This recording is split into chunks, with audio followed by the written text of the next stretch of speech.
Assalamualaikum warahmatullahi wabarakatuh. Innal hamdalillah nahmaduhu wa nasta'inuhu wa nastaghfiruh wa na'udzu billahi min shururi anfusina wa sayyiati a'malina. Man yahdihillahu fala mudilla lahu wa man yudlil fala hadiya lahu. Asyhadu an la ilaha illallah wahdahu la syarika lahu wa asyhadu anna Muhammadan 'abduhu wa rasuluhu la nabiyya wa la rasula ba'dahu. Allahumma salli wa sallim wa barik ala nabiyyina Muhammadin sallallahu alaihi wasallam wa ala alihi wa sahbihi wa man tabi'ahum bi ihsanin ila yaumiddin summa amma ba'd. Hadirin kaum muslimin, bapak-bapak jamaah kajian di Masjid Salman Al-Farisi rahimani Allah wa iyyakum, yang semoga kita semua senantiasa dirahmati dan diberkahi oleh Allah Subhanahu wa taala. Alhamdulillah, tidak bosan-bosannya kita memuji syukur kehadirat Allah Subhanahu wa taala atas segala limpahan nikmat karunia yang telah Allah berikan kepada kita semua. Sehingga alhamdulillah di pagi hari yang berbahagia ini kita bisa kembali berkumpul di tempat yang penuh berkah ini, di masjid yang kita cintai ini, Masjid Salman Al-Farisi, dalam rangka untuk melaksanakan salah satu kewajiban kita sebagai seorang muslim, yaitu bertolabul ilmi, terus menambah wawasan ilmu syar'i kita, di mana ini merupakan wasilah atau perantara agar Allah Subhanahu wa taala mengampuni dosa-dosa kita, perantara di mana seluruh makhluk yang ada di langit dan di bumi semuanya memintakan ampun untuk orang-orang yang duduk di majelis ilmu. Dan juga ini menjadi wasilah Allah Subhanahu wa ta'ala memudahkan seorang hamba untuk memasuki surganya. Dalam hadis sebutkan Nabi SAW bersabda, "Wa man salaka tariqan yaltamisu fihi ilman, sahalallahu lahu bihi tariqan ilal jannah." Barang siapa yang menempuh satu perjalanan dalam rangka untuk mencari ilmu syar'i, maka Allah akan mudahkan baginya jalan menuju surga.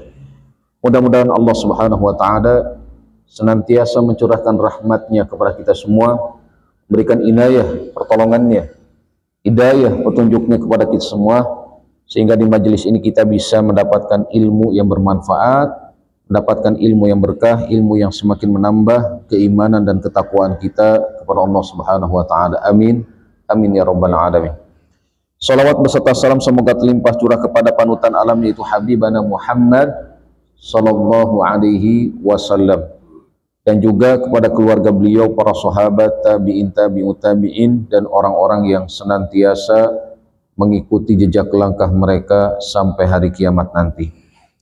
Kaum muslimin rahimakumullah, kita akan kembali melanjutkan pembahasan kita tentang al-kabair, tentang dosa-dosa besar, yang tentunya setiap pembahasan dosa besar adalah supaya kita bisa menjauhinya, ya, supaya bisa terhindar dari semua itu, sehingga kita bisa selamat di dunia dan juga di akhirat.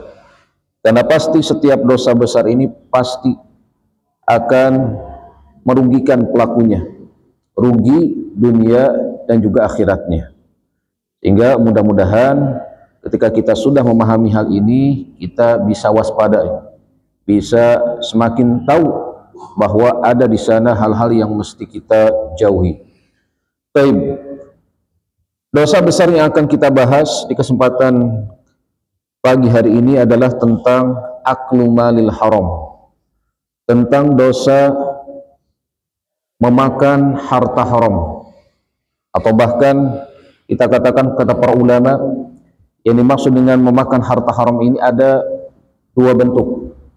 Ya, ada memang haram secara dzatiyahnya, yang secara bentuknya memang ini sesuatu yang diharamkan oleh Allah Subhanahu wa ta'ala, seperti misalkan memakan daging babi, ya, atau meminum khamr, minuman keras, dan yang lainnya yang jelas sudah diharamkan oleh Allah Subhanahu wa ta'ala dan Rasulullah SAW.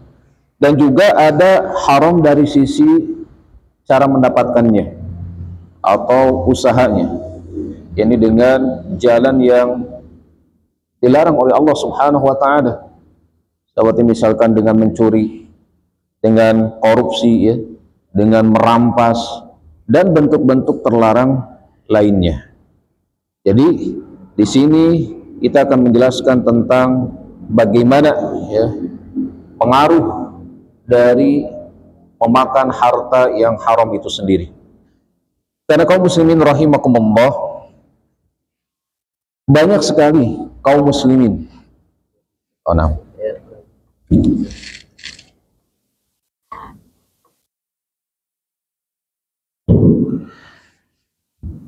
Terdapat sekali kaum muslimin ya, yang mereka tidak begitu peduli dengan apa yang masuk ke dalam perutnya.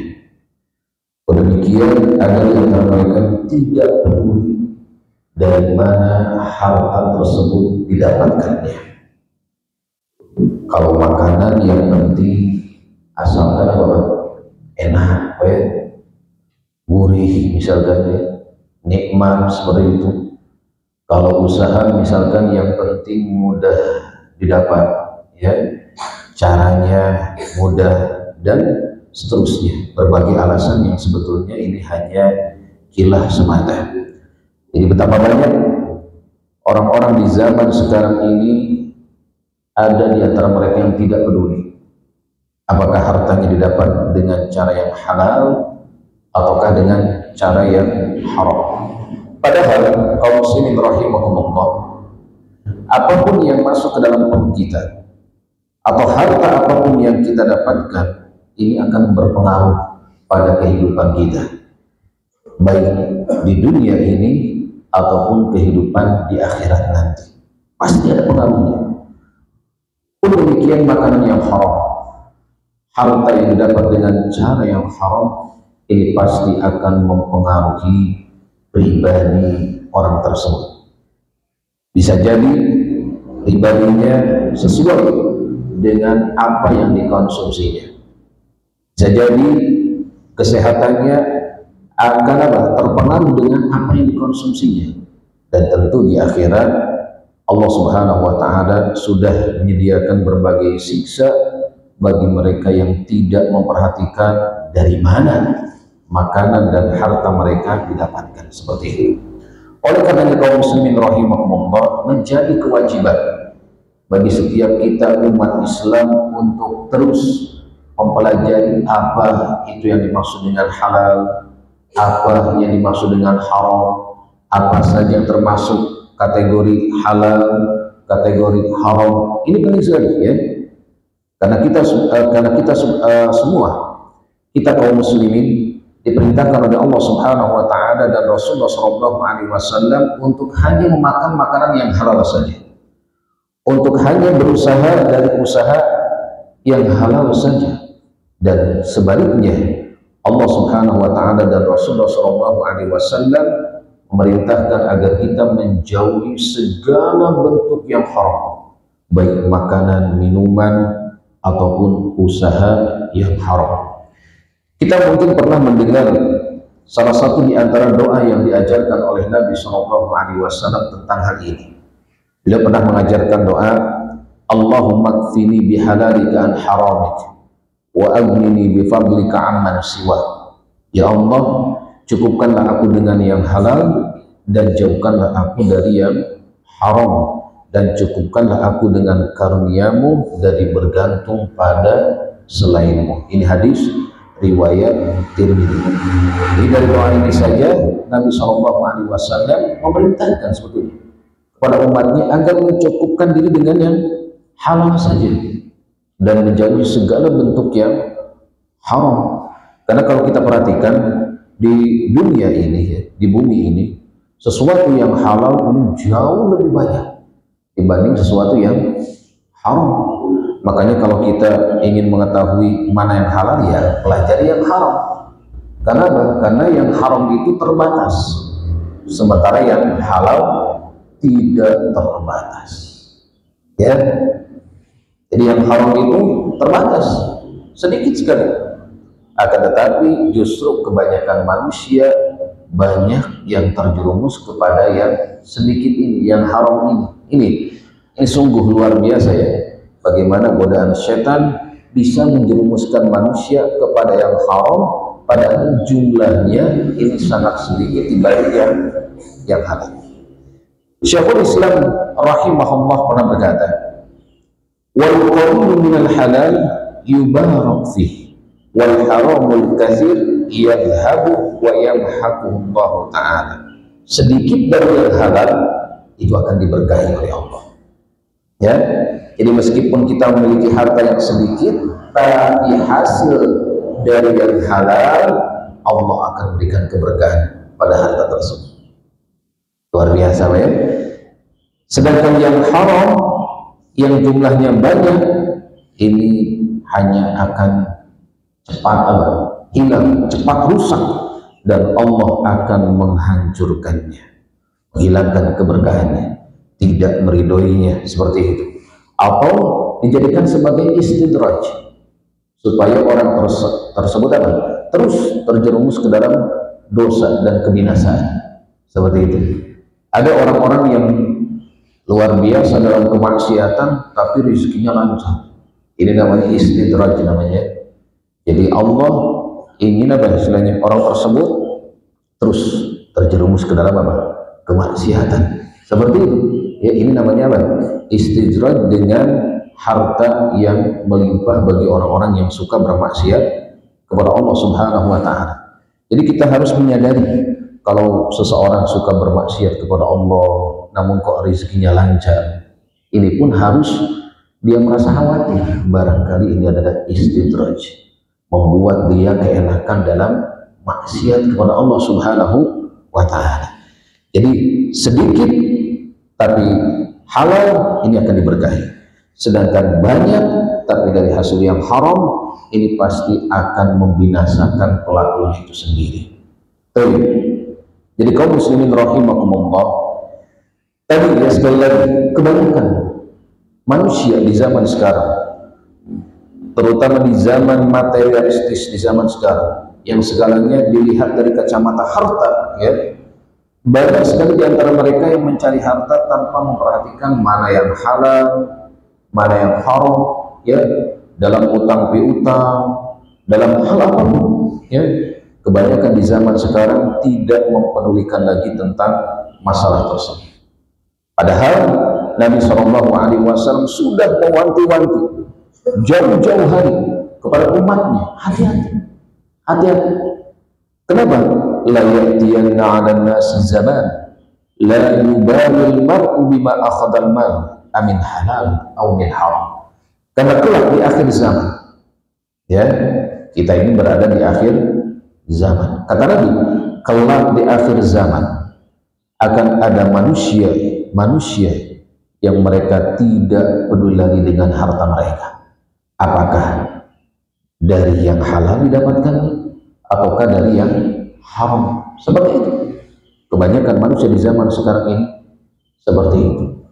Terutama kita lihat di zaman sekarang ini, pinjaman berbunga ini sungguh luar biasa banyak sekali. Setiap kita misalkan buka YouTube ya, ada iklan pinjaman cepat, hanya memfoto dirinya dengan KTP langsung cair ya, dengan bunga hanya 0,025%. Ini kan riba ya, bentuk riba. Tapi karena orang banyak yang tergiur, butuh, apalagi ini mudah mendapatkannya, akhirnya mereka terjerumus ke dalam riba seperti ini. Jadi banyak sekali orang-orang yang bermudah-mudahan dalam masalah haram ini.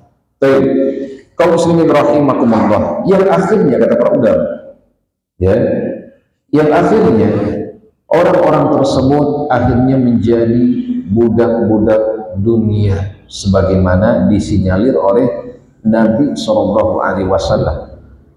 Ketika orang-orang sudah tidak peduli dengan hartanya, apakah dari jalan halal apakah dari jalan haram, maka kelak mereka akan menjadi budak-budak dunia, budak-budak mode, budak-budak harta seperti itu ya. Sebutkan dalam hadis riwayat Bukhari, ta'isa abdud dinar wa dirham wal qatifah wal khamisah In u'tiya radiya wa illam yu'ta lam yarda. Celaka budak dinar, budak dirham, budak harta, budak pakaian, mode, ya kekinian. Ya kita lihat di zaman sekarang ya, banyak orang yang kadang apa Pak? Suka ikut-ikutan dengan mode-mode terkenal, ya mode-mode kekinian. Nah ini namanya budak-budak dunia, orang-orang yang tersibukkan dengan urusan dunia. Ketika ada mode baju tertentu, mereka ikut, ya mereka berbondong-bondong ke pasar atau berbondong-bondong melalui apa jual beli online untuk membeli barang tersebut yang katanya apa mode, ya HP terbaru misalkan keluar apa namanya iPhone terbaru, wah mereka berbondong-bondong untuk membelinya, padahal yang sebelumnya masih bagus, ya masih grace, istilahnya masih baru, tapi karena ada mode terbaru mereka apa berbondong-bondong lagi. Seperti itu, ada mobil terbaru, ada motor terbaru. Jadi apa? Jadi kehidupan mereka apa? Masalah dunia, terus dunia.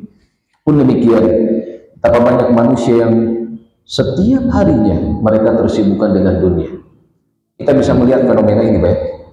Ada sebagian orang yang berangkat misalkan berangkat sebelum subuh, ada nggak seperti itu Pak? Ada orang berangkat sebelum subuh, pulang jam 10 malam. Bayangkan, misalkan kalau dari Bogor ke Jakarta ya, ada orang berangkat sebelum subuh, pulang jam 10 malam. Jadi ketemu anaknya tuh pas hari libur saja, ya, karena dia berangkat ketika anaknya sedang tertidur, ketika pulang anaknya sudah tidur. Ini seperti itu, karena sibuk dengan dunia. Kita kalau pergi kemana Pak? Surken misalkan atau apa ya, jalan surken, ini Masya Allah ya, kalau kita lihat orang-orang Cina itu gesit sekali ya, dalam usaha. Jadi luar biasa mereka. Jadi dalam berusaha itu, dalam berdagang itu mereka tak kenal apa, seperti nggak ada capeknya seperti itu. Mau laku mau enggak tetap aja duduk misalkan, ada yang berdiri saja seperti itu. Luar biasa perjuangan, karena mereka apa? Karena mereka sudah menjadi budak-budak dunia seperti itu. Ya, ketika mereka diberi oleh Allah, mereka ridho, senang. Tapi ketika mereka tidak diberi, mereka marah, murka, ya, tidak menerima ketetapan Allah Subhanahu wa Ta'ala. Kaum muslimin rahimakumullah, ada pula sebagian orang yang memang ingin sekali mengetahui halal dan haram, tapi malas mempelajarinya, malas belajar, malas bertolabul ilmi, malas duduk di majelis ilmu. Nah bagi orang seperti ini harus kita nasihati. Ketika Anda ada kesemangatan untuk mengetahui semua itu, ya belajar, ya, karena ilmu itu didapatkan dengan belajar. Tidak bisa langsung seketika itu saja langsung bisa mengetahui mana yang halal, mana yang haram tanpa belajar. Maka belajar terus ya. Makanya Ali bin Abi Thalib pernah berkata, "Man tajaru qabla an yatafaqqah irtaqama fi riba, summartaqama." Barang siapa yang berdagang, ya, berusaha berbisnis kita katakan, namun dia tidak memahami ilmu agama, tidak mempelajari tentang halal dan haram, maka pasti dia akan terjerumus ke dalam riba, pasti akan terjerumus ke tarik. Seperti itu ya. Jadi orang yang berdagang, orang yang berbisnis, hendaknya dia mengetahui terlebih dahulu secara umum, gambaran umum tentang apa transaksi riba, ya, apa yang jual beli yang tidak dibolehkan, seperti itu. Ini harus diketahui. Dan Umar bin Khattab radhiyallahu anhu pernah berkata, la yatajir fi suqina illa man faqiha akla riba. Tidak boleh berdagang di pasarku ini, ya, di pasar, di pemerintahannya, kecuali orang-orang yang paham tentang ilmu atau seluk-beluk masalah apa? Riba, seperti itu. Kenapa? Karena pasti orang yang tidak paham tentang masalah riba, dia pasti akan terjerumus ke dalam apa? riba. Seperti itu. Oleh karena kaum muslimin rahimakumullah, para ulama menjelaskan bagaimana dampak yang luar biasa bagi orang-orang yang tidak perhatian terhadap masalah hal haram, tidak perhatian terhadap makanan yang dimakannya, ya, tanpa memperhatikan label halal ya, yang ada di bungkus sebuah produk makanan atau minuman. Yang penting enak, ya, yang penting gurih, yang penting nikmat. Dia minum, dia makan, lezat katanya. Sementara apa istilahnya? Tidak memperhatikan labelnya. Ini penting sekali, karena ketika ada halal, ini ada pertanggungjawaban dari pihak MUI atau Departemen Agama seperti itu. Jadi ada pertanggungjawaban, membuat kita merasa tenang mengkonsumsinya. Dan diperhatikan setiap makanan yang kita makan, minuman yang kita minum, pun demikian keluarga kita, terutama anak-anak. Anak-anak kan nggak tahu apa-apa ya, beli-beli saja, ya, tanpa memperhatikan halal dan haramnya. Perhatikan, kenapa? Karena akan ada dampak luar biasa. Dampak luar biasa baik di dunia maupun di akhirat. Nah, kaum muslimin rahimakumullah, kita akan menyebutkan di sini beberapa bentuk dampak madharat ya, yang akan merugikan pelaku, yakni orang-orang yang bermudah-mudahan dalam memakan harta haram atau memakan sesuatu yang haram. Pertama, kaum muslimin rahimakumullah, orang yang memakan harta haram berarti dia telah mendurhakai Allah Subhanahu wa taala. Dia telah berbuat maksiat kepada Allah Subhanahu wa taala. Karena kenapa?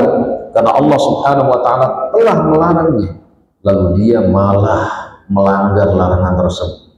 Berarti dia telah bermaksiat kepada Allah Subhanahu wa taala. Allah Subhanahu wa taala berfirman, "Ya ayyuhalladzina amanu kulu mimma fil ardi halalan thayyibah." Wahai orang-orang yang beriman, makanlah oleh kalian makanan yang halal, lagi thayyib, yang baik ya, yang terdapat di muka bumi. Tadi sekali lagi saya katakan, yang halal di muka bumi ini sangat banyak sekali. Berbagai macam buah-buahan, banyak jenis, betul nggak? Anggur, apel, jeruk dan sebagainya. Ini banyak jenisnya. Yang halal itu sungguh banyak sekali. Jadi makanan yang halal saja dari apa yang ada di muka bumi ini. Wa la tattabi'u khutuwati syaitan. Dan jangan kalian mengikuti langkah-langkah syaitan. Jangan pernah. Ya, ingat, syaitan itu untuk menjerumuskan manusia ini memiliki apa? Langkah-langkah bertahap. Tidak langsung menjadikan seseorang apa? Bermaksiat. Tidak langsung menjadikan seseorang berzina, minum minuman keras, ya, atau korupsi dan sebagainya. Tidak. Akan tetapi apa? Secara khutuwah, bertahap. Kita bisa mengambil ibrah, yang pelajaran dari kisah Nabi Nuh alaihissalam dan kaumnya. Kaum Nabi Nuh ini adalah orang yang pertama kali melakukan kesyirikan di muka bumi. Kita bisa mengambil pelajaran dari mereka. Betapa setan ini luar biasa ya, liciknya, membisiki mereka setahap demi setahap. Ketika ada 5 orang soleh yang disebutkan dalam surat Nuh ya, Wan, Suwa, Yagus, Ya'uq dan Nasr ya, 5 orang soleh ini meninggal kali itu. Maka setan pun membisik kepada kaum tersebut agar apa? Agar mereka pertama kali membuat ya, gambar kelima orang soleh tersebut, agar apa? Agar bisa mengenang kebaikan-kebaikan mereka, bahwa dulu pernah ada 5 orang soleh yang tinggal di sekitar kita ya, supaya diceritakan, supaya ada apa, kenang-kenangan, digambar terlebih. Lalu setelah digambar, dibisiki lagi supaya lebih mengenal lagi. Untuk mengenang mereka, bikin patung ya, untuk disimpan di depan rumah, di tengah jalan atau di jalan umum ya, karena kala itu kan orang berlalu-lalang di pasar dan sebagainya. Nah, ini untuk mengingatkan mereka, disimpan di tempat-tempat tersebut. mengenang bahwa dulu ada orang-orang soleh yang ada di sekitar mereka. Itu tujuan untuk mengenang patung. Kita pun tidak jarang ya ada sebagian kelompok mereka mempanjang foto-foto misalkan wali-wali ya, atau syekh-syekh mereka di masjid-masjid, di rumah-rumah. Ini hati-hati, ini adalah bisikan setan. Pertama untuk mengenang, bikin patung ya. Kita lihat mungkin di Jakarta ada patung itu yang tangannya begini tuh. Ada tuh untuk mengenang bahwa di sana pernah ada pahlawan ini dan sebagainya. Nah, ketika generasi pembuat patung ini meninggal semuanya, ya, maka setan membisiki kepada generasi setelahnya bahwa dulu ketika orang-orang sebelum kalian meminta hajat, keinginan, ya, apa-apapun itu, maka mereka langsung meminta kepada patung tersebut. Lalu diuji, ya, dengan seseorang yang ketika meminta lalu dikabulkan sesuai dengan permintaannya, maka orang-orang pun yang menyaksikan lalu berbondong-bondong meminta kepada patung tersebut. Terjadilah kesyirikan pertama di muka bumi ini akibat bisikan-bisikan setan, selangkah demi selangkah. Coba orang mau berzina, sama ya, pertama dari pandangan mata, saling memandang. Kedua, ngobrol, berdekatan, lama-lama berpegangan tangan, lama-lama berpelukan, lama-lama terus sampai melakukan perbuatan zina. Ini step khutwat namanya. Jadi tidak langsung menjerumuskan kepada perbuatan dosa besar langsung, tapi khutwat. Maka kita diperintahkan wala tattabi'u khutuwati syaitan. Jangan kalian mengikuti langkah-langkah syaitan. Ketika akan mengarahkan kepada kemaksiatan, langsung kita ingat, ya, kita langsung mengingat lagi akan haramnya perbuatan tersebut, ya, dosanya perbuatan tersebut. Ingat akan siksaan Allah yang disediakan untuk orang-orang yang berbuat dosa. Innahu lakum aduwwun mubin. Sungguh setan itu adalah musuh yang nyata bagi kalian. Inna ma ya'murukum bis-su'i wal fahsya wa an taqulu 'ala Allahi ma la ta'lamun. Sungguh setan itu hanya menyuruh kepada perbuatan buruk, ya, perbuatan keji dan perbuatan mengatakan tentang Allah sesuatu yang kalian tidak memiliki ilmunya. Jadi jauh. Termasuk di sini langkah-langkah setan adalah mengarahkan kita kepada yang haram, kepada memakan makanan yang haram, kepada mendapatkan harta dengan cara yang haram. Hati-hati. Ini adalah langkah-langkah setan. Yang kedua, kaum muslimin rahimakumullah, dampak dari mengkonsumsi harta yang haram adalah sebab terhalangnya seorang untuk melakukan amal soleh, menjadikan seorang malas beramal soleh.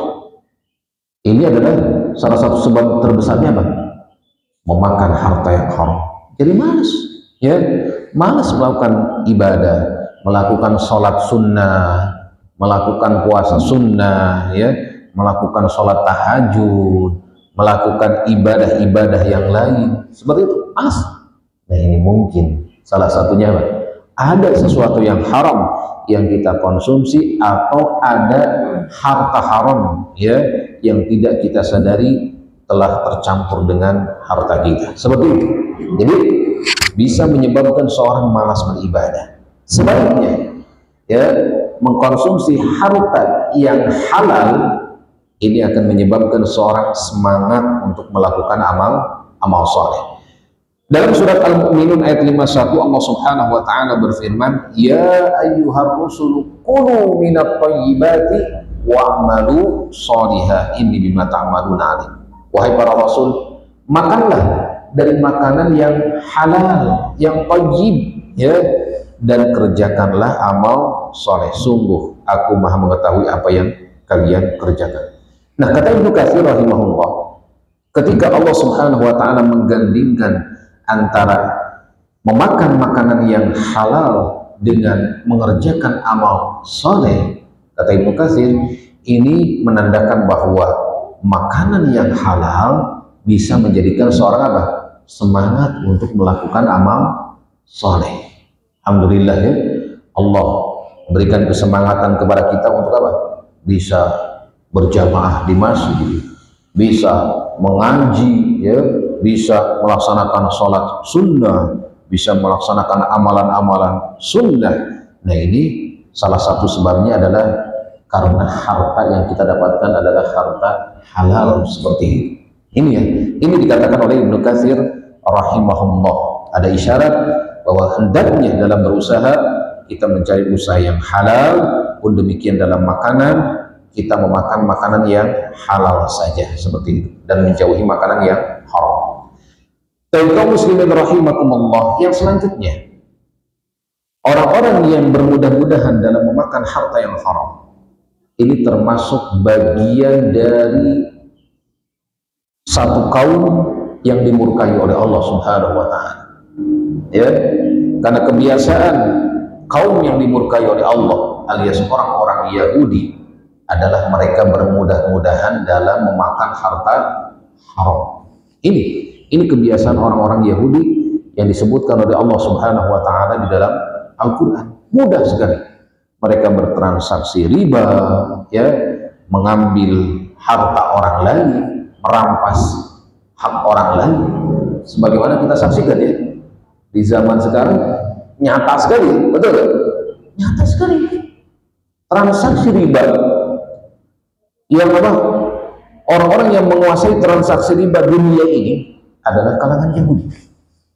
Ya, kita tahu orang-orang terkaya di dunia ini sebagian besar adalah orang-orang Yahudi. Mereka menguasai apa? Transaksi peredaran uang, terutama peredaran transaksi riba di dunia ini. Mereka merampas harta orang lain. Siapa yang paling kentara? Orang-orang Yahudi. Bayangkan, Palestina misalnya sekarang begitu mudah sekali dirampas, dicamplong, ya, diambil tanahnya, diusir orang-orang tanpa tahu, tanpa mempedulikan apa namanya cemoohan negara-negara lain, cemoohan dunia kepada mereka. Mereka nggak peduli karena watak mereka seperti ini, suka merampas hak orang lain, memakan harta haram, ya, bertransaksi riba. Ini adalah kebiasaan mereka yang disebutkan oleh Allah Subhanahu wa Ta'ala dalam Al-Quran. Disebutkan dalam surat Al-Maidah ayat 62 sampai 63, wa tara katsiran minhum yusari'una fil itsmi wal udwan wa aklihimus suh labi'sa ma kanu ya'malun. Kalian akan melihat, kamu akan melihat kebanyakan dari mereka orang-orang Yahudi bersegera membuat dosa, bersegera membuat permusuhan, ya, membuat makar-makar dunia ini, sehingga satu negara menjadi bermusuhan dengan negara lain, ya, saling berperang. Ini diakibatkan dari makar-makar mereka. Salah satu, ya, kalau kita katakan orang-orang Mossad, ya, intel Yahudi ini yang membuat satu negara dengan negara lain saling apa? Berperang. Jadi mereka gemar sekali membuat permusuhan dan memakan harta yang haram. Kebiasaan mereka. Sungguh amat buruk apa yang telah mereka kerjakan itu. Lamma yanhahumur rabbaniyuna wal ahbaru an qawlihimul itsma wa aklihimus suh labi'sa ma kanu yasnaun.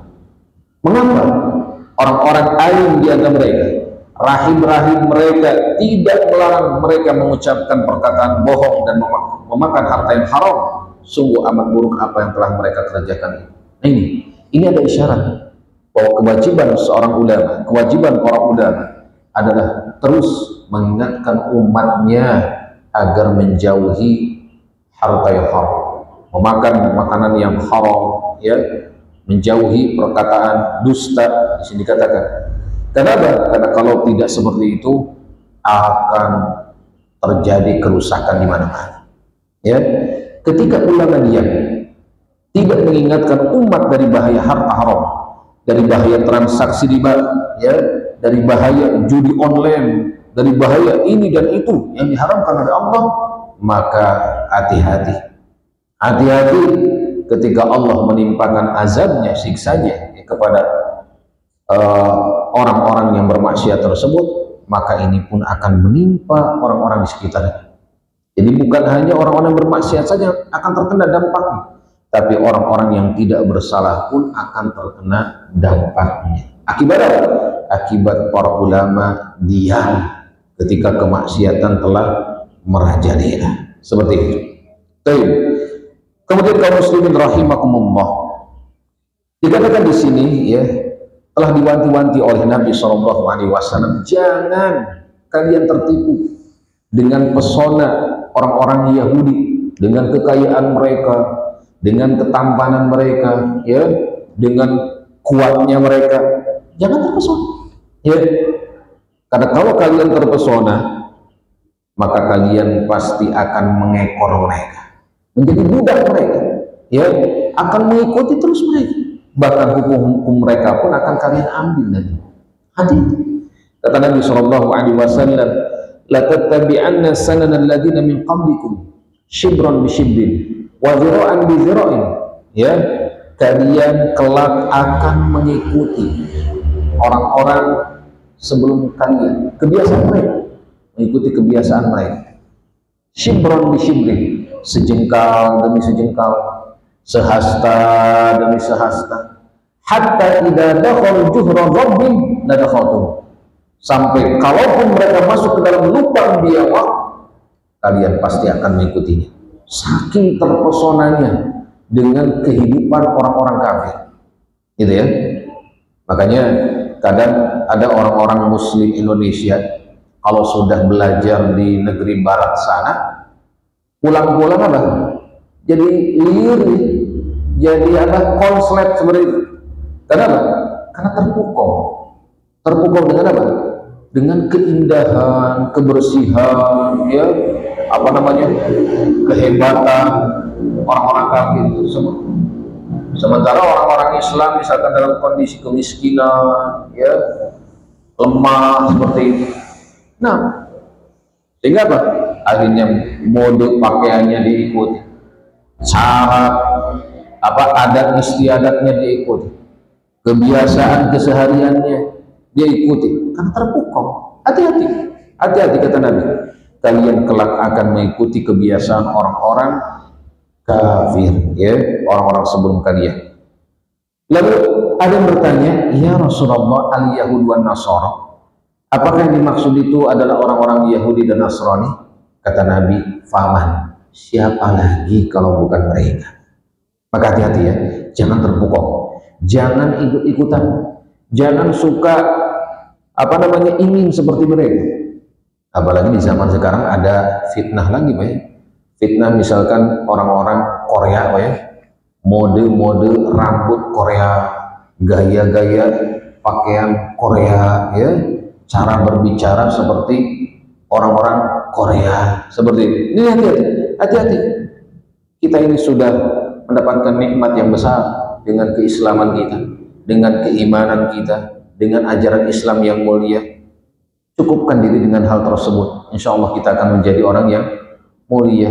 Tapi kalau kita suka mengekor kebudayaan orang lain, ini kebudayaan orang kafir maksudnya, maka berarti kita telah menghinakan diri ya di hadapan bangsa atau orang-orang di luar Islam, seperti itu. Baik.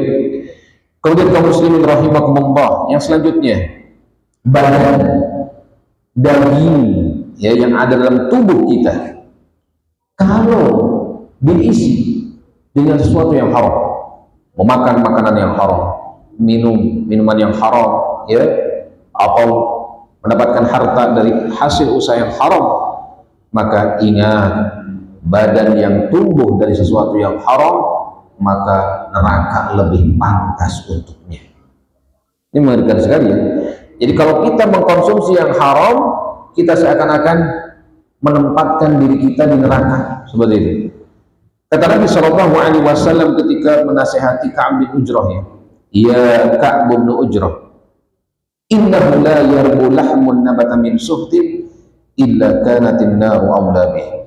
Wahai Ka'ab bin Ujrah, sungguh daging badan yang tumbuh dari sesuatu yang haram, maka neraka lebih pantas untuknya. Ya, jadi hati-hati.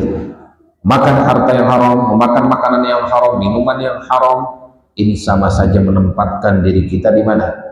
Di neraka. Karena tidak ada tempat yang lebih pantas untuk orang-orang tersebut selain apa? Selain neraka. Dalam riwayat yang lain disebutkan, innahu la yadkhulul jannata lahmun nabata min suhtin. Sungguh, ya, seseorang tidak akan masuk surga ketika badannya diisi dengan sesuatu yang haram. Seperti itu. Bahkan kaum muslimin rahimakumullah, seseorang yang memiliki harta dari hasil yang haram, hasil mencuri, hasil korupsi, hasil merampas, ya, lalu dia bersedekah, sedekah, ya, insya Allah ibadah yang luar biasa, tapi dari harta yang haram, maka sedekahnya tidak akan bernilai apa-apa di sisi Allah Subhanahu wa Ta'ala, tidak akan berpahala sedikit pun, bahkan dia akan mendapatkan dosa. Padahal bentuknya apa? Sedekah, tapi dari harta yang haram. Kata Nabi sallallahu alaihi wasallam dalam hadis riwayat Muslim, la yaqbalullahu salatan bi ghairi tahurin wala shadaqatan min bulun. Ya, Allah tidak akan menerima salat seorang tanpa berwudu dan tidak akan menerima sedekah dari harta haram. Ya, dari harta haram seperti itu. Jadi sebanyak apapun dia bersedekah, sebaik apapun dia bersedekah, ya, sedermawan apapun dia, tapi kalau hartanya semua didapat dari cara yang haram, maka tidak akan bernilai pahala sedikit pun di sisi Allah Subhanahu wa Ta'ala. Bahkan berdosa.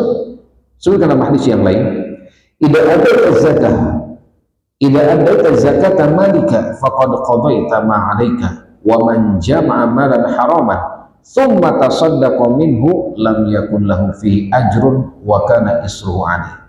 Jika engkau telah menunaikan zakat, maka engkau telah melaksanakan kewajibanmu, dan siapa yang mengumpulkan harta dari jalan yang haram kemudian dia menyedekahkan harta tersebut, maka sama sekali dia tidak mendapatkan pahala, bahkan dosa akan menimpanya. Ini hadis riwayat Ibnu Khuzaimah dan Ibnu Hibban dalam kitab sahihnya, seperti itu.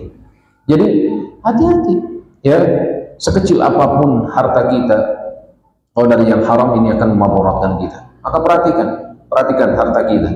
Khawatir, ya, tercampur dengan transaksi haram, ya, sesuatu yang kita tidak sadari.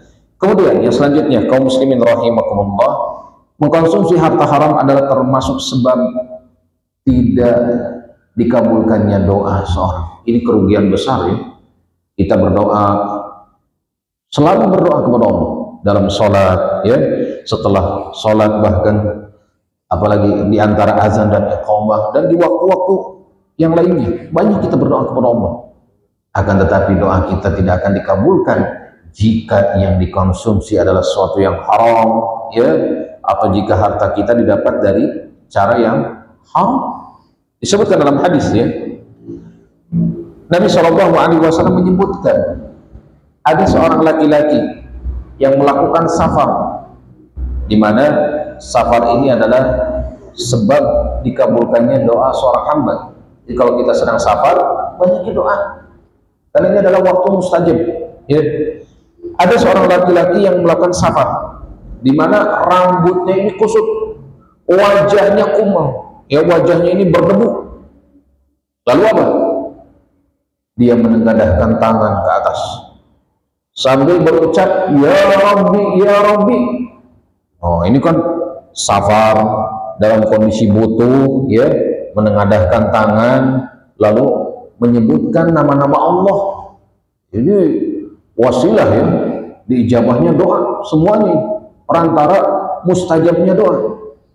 Tapi makanan yang dimakannya makanan haram, minuman yang diminumnya minuman haram, pakaian yang dipakainya dari hasil yang haram, maka kata Nabi, fa anna yustajabulah, bagaimana mungkin doanya akan dikabulkan. Ini hadis riwayat Muslim, seperti itu, ya. Jadi meskipun banyak sebab-sebab terkabulnya doa terpenuhi, tapi ketika ada salah satu penghalangnya itu makanan yang haram, ya, atau harta yang haram, ini menjadi penyebab ditolaknya doa tersebut, tidak dikabulkannya doa tersebut. Makanya Wahab bin Munabbih pernah menasihati kita, man sarrahu an yastajiballahu da'watahu falyutim tu'matahu. Barang siapa yang ingin agar doanya selalu dikabulkan oleh Allah, maka perhatikan makanannya, ya, perbaiki makanannya. Maksudnya lihat makanan yang dimakan, harus semuanya yang halal, ya, dan menjauhi semua makanan yang haram seperti ini. Kemudian kaum muslimin rahimakumullah, insyaallah, ya, singkatnya poin setelahnya, harta haram menjadikan kaum muslimin hina dan menjadi apa? Mundur dibanding negara-negara lain, ya. Karena kenapa? Karena seperti itu, ya, akan berdampak pada kehidupan kaum muslimin secara umum. Karena kemajuan kaum muslimin itu didapat ketika kita menerapkan ajaran Allah, melaksanakan perintah Allah, menjauhi yang dilarang oleh Allah, maka akan maju. Tapi sebaliknya, ketika melalaikan perintah Allah, melanggar larangan Allah, maka akan nampak kemunduran pada kaum muslimin. Dan terakhir, harta haram akan menyebabkan banyak musibah, ya, dan bencana terjadi yang akan menimpa bukan hanya pelaku maksiatnya saja, ya, orang-orang yang tidak mengingatkannya tadi pun demikian akan terkena.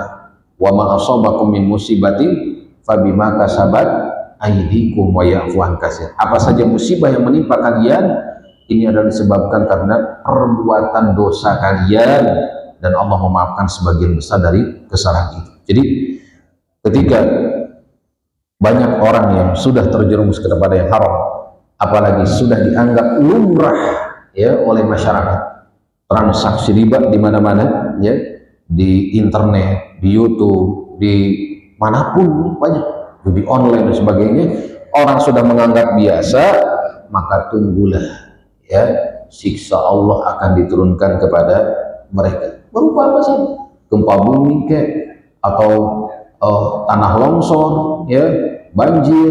Nah, ini adalah diantara azab Allah yang timpakan karena perbuatan-perbuatan dosa manusia itu sendiri. Mudah-mudahan dengan penjelasan yang singkat ini, ya, menyadarkan kita agar kita lebih berhati-hati lagi dalam makanan kita, dalam minuman kita, dan juga dalam usaha kita, agar semuanya didapat dengan cara yang halal, dan jenis makanan dan minumannya pun adalah makanan dan minuman yang halal juga. Demikian, mudah-mudahan bermanfaat. Kurang lebihnya saya mohon maaf. Silahkan kalau ada yang mau ditanyakan seputar pembahasan ini, silahkan. Dengan istighfar saja. Kalau kita melakukan dosa kecil, misalkan, ya, memandang sesuatu yang tidak kita sengaja, ya, sesuatu yang haram misalkan, lalu kita berbalik dosa kecil, kita istighfar, ini bisa menghapus. Pun demikian dengan wudhu, dengan sholat kita, dengan sholat Jumat, ya, ini bisa menghapus dosa-dosa kecil kita. Adapun dosa besar, maka ini perlu dengan syarat-syaratnya, ya, agar menjadi taubatan nasuha.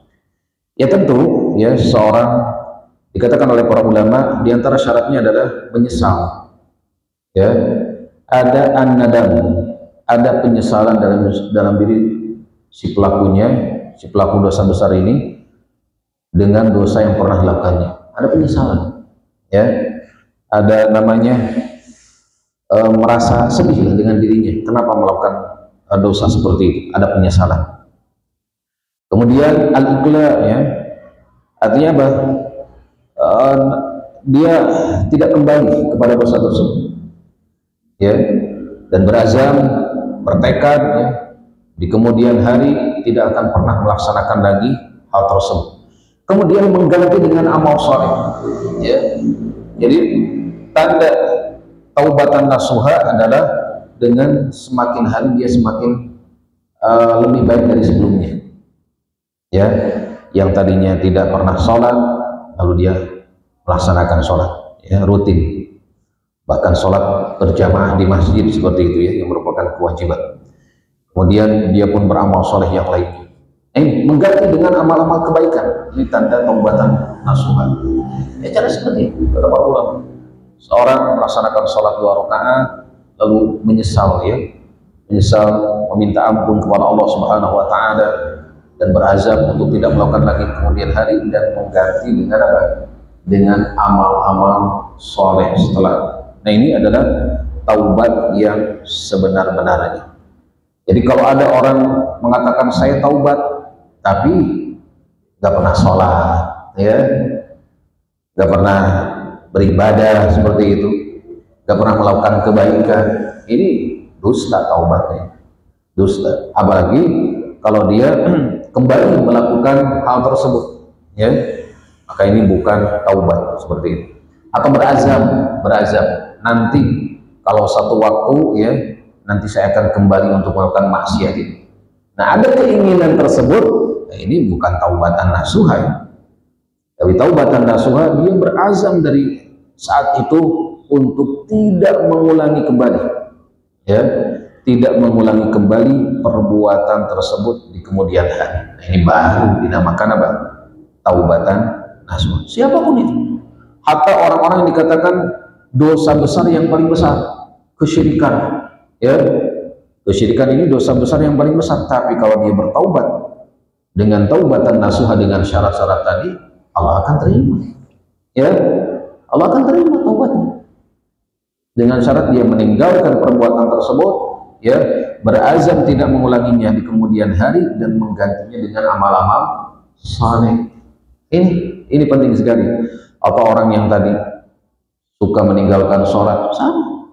Ketika dia bertaubat, Allah akan terima taubatnya. Orang yang berzina, ketika dia bertaubat, Allah akan terima taubatnya. Orang yang korupsi misalnya, orang yang terjerumus ke dalam riba, ketika dia bertaubat, Allah akan terima taubat. Dengan syarat apa? Dia tidak mengambil harta riba tersebut, hanya mengambil misalkan pokoknya. Kalau menabung di bank ribawi, dia mengambil pokoknya saja dan tidak mengambil bunga ribanya, seperti itu.